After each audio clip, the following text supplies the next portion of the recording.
కేంద్ర మంత్రి బండి సంజయ్ వ్యాఖ్యలకు ఎంపీ చామల కిరణ్ కుమార్ రెడ్డి కౌంటర్ ఇచ్చారు. రాష్ట్రంలో రేవంత్ రెడ్డి కేటీఆర్ పాలన నడుస్తోందని బండి సంజయ్ చెప్పే ప్రయత్నం చేశారని, అసలు రాష్ట్రం అప్పుల పాలు కావడానికి బీఆర్ఎస్కు మద్దతు ఇచ్చిందే బీజేపీ అన్నారు.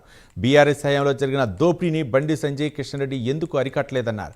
బీఆర్ఎస్ దోచుకున్న దాంట్లో బీజేపీకి భాగస్వామ్యం ఉందా అని ప్రశ్నించారు. కేటీఆర్కు ఫార్ములా ఈ కార్ రేసులో బీజేపీ మద్దతు ఇస్తుందని ఆరోపించారు. బండి సంజయ్ గారు, మీరేదో ఈ రాష్ట్రంలో ఆర్కే పాలన నడుస్తుందని, బీఆర్ఎస్ కాంగ్రెస్ ఒకటేనని, ఈ ప్రాసిక్యూషన్లు ఈ కేసులన్నీ నాటకాలేనని మీరేదో చెప్పడానికి ఈరోజు ప్రయత్నం చేస్తున్నారు. నేను ఒకటే అడుగుతున్నా మిమ్మల్ని, ఈ రాష్ట్రంలో మీరు ఆర్కే పాలన నడుస్తుంది, రేవంత్ రెడ్డి కేటీఆర్ పాలన నడుస్తుంది అంటారు.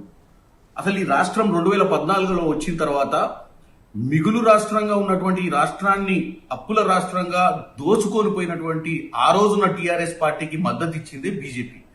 మీరు అధికారంలో ఉండి ఏ రోజు కూడా నిమ్మకు నీరెత్తినా మీరైనా, ఆ రోజు మీరు ఎంపీగా ఉర్రు, మీ పక్కన కిషన్ రెడ్డి గారు అప్పుడు మంత్రిగా ఉర్రు, ఏ రోజైనా రాష్ట్రంలో జరుగుతున్నటువంటి ఈ దోపిడీని అరికట్టే ప్రయత్నం మీరు చేయలేదు. చేయకపోగా ఆఖరికి ఆ పార్టీని టీ తీసేసి బీజేపీలో ఉన్న బీ పెట్టుకొని బీఆర్ఎస్ అయిపోయింది, భారతీయ రాష్ట్రీయ సమితి.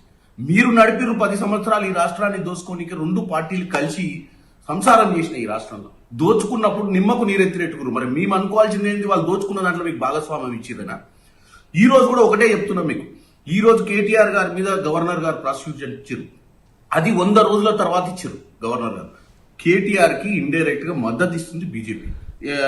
ఇరుకున పెడుతున్నారని చెప్పి హరీష్ రావు గారు అంటారు. నేను ఒకటే చెప్పాలనుకుంటున్నా బీఆర్ఎస్ పార్టీ వాళ్ళు, ఈ రోజు కేటీఆర్ నిజంగానే తప్పు చేయకపోతే ఈ రోజు ఏదైతే ఎంక్వైరీ జరుగుతుందో దానికి సహకరించాలి.